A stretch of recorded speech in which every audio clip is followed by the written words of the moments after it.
Dernier réglage, à 24 heures du mariage.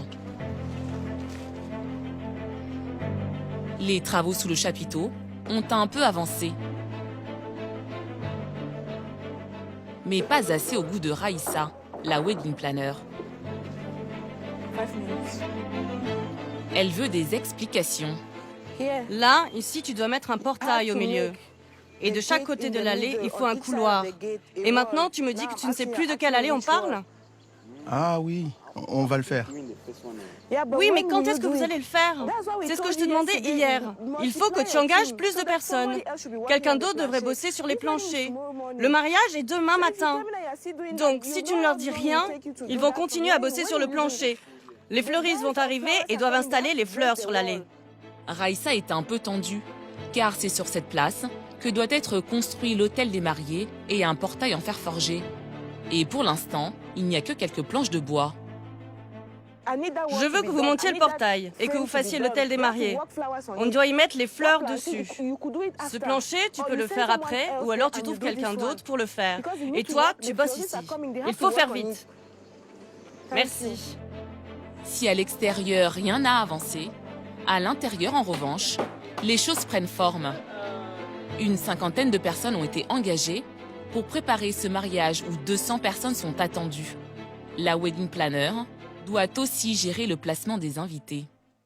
La table 21 et la table 22, 20 aussi. Il n'y a pas de nom sur cette table-là. Raïssa a appris son métier sur le tard. Il n'existe pas de formation de wedding planner au Cameroun. C'est en travaillant dans le cabinet d'un avocat qu'elle s'est prise de passion pour ce métier. S'il te plaît, la télé ouvre à quelle heure? J'aime l'idée d'avoir le contrôle, déjà, de devoir contrôler, organiser, planifier, designer aussi. Il y a 5 ans, je bossais dans un cabinet d'avocats et mon patron avait pour habitude d'organiser des événements, des petites soirées, un peu tous les jours. Du jour au lendemain, en fait, je me suis retrouvée à travailler avec lui. Et j'ai réalisé que j'aimais ça, en fait, et que j'étais douée. Les mariages qu'elle a eu à organiser vont en effet du plus simple au plus clinquant. Moi, le mariage qui m'a le plus bluffé, c'est un petit mariage. C'est un mariage, on avait 50 personnes, mais c'est le thème qui m'a bluffé. Elle est venue vers moi, elle m'a dit qu'elle veut faire un événement sur le thème Assini. Assini, c'est une ville en Côte d'Ivoire, c'est une ville côtière en Côte d'Ivoire. Et avec le décorateur, mon partenaire, on s'est assis, on a dit OK, il faut qu'on fasse quelque chose avec ça. Et le résultat pour nous était magnifique. Il avait aussi fait tisser de la paille. Moi, j'aime pour mes clients tout ce qui est bling-bling, tout ce qui est tape à l'œil, tout ce qui est grand mariage. Pour ce qui est des grands mariages, celui de Coco, Emilia et Francis est incontestablement le plus important qu'elle a réalisé cette année. Pourquoi tu ne commences pas déjà d'abord là-bas?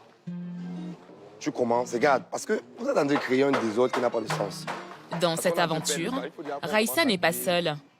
Lionel est lui chargé de transformer les 500 mètres carrés du chapiteau en un lieu féerique. Oui, mais pas là. C'est le buzz, c'est Canal Plus et tout là. Donc, ça va aller. Anniversaire, soirée privée ou réveillon, cela fait 3 ans que Lionel travaille avec Coco Emilia. Elle lui fait totalement confiance pour magnifier tous ces grands événements. Complètement, pour qu'on puisse travailler à l'intérieur. C'est donc tout naturellement qu'elle lui a confié 40 millions de francs CFA pour la gestion de la décoration de son mariage. Elle va ressembler à quoi cette salle? Cette salle, elle sera toute blanche, elle sera vraiment aristocrate. Vraiment des couleurs très épurées. On reste vraiment sur du blanc. D'accord, c'est ce qu'elle a demandé, Coco? Effectivement. On est vraiment, en fait, on va essayer un peu de casser les cordes, les appréhensions, des idées que ces nombreux followers ont, de savoir c'est du bling-bling. Trop tape à l'œil. Trop tape à l'œil, Oui. de l'époque et tout et tout. Non, maintenant nous sommes dans la nouvelle Coco, quoi. Elle ressemble à quoi la nouvelle Coco? Bon. La nouvelle Coco, c'est une Coco très chic. C'est Emilia, très chic, mais très épurée en même temps.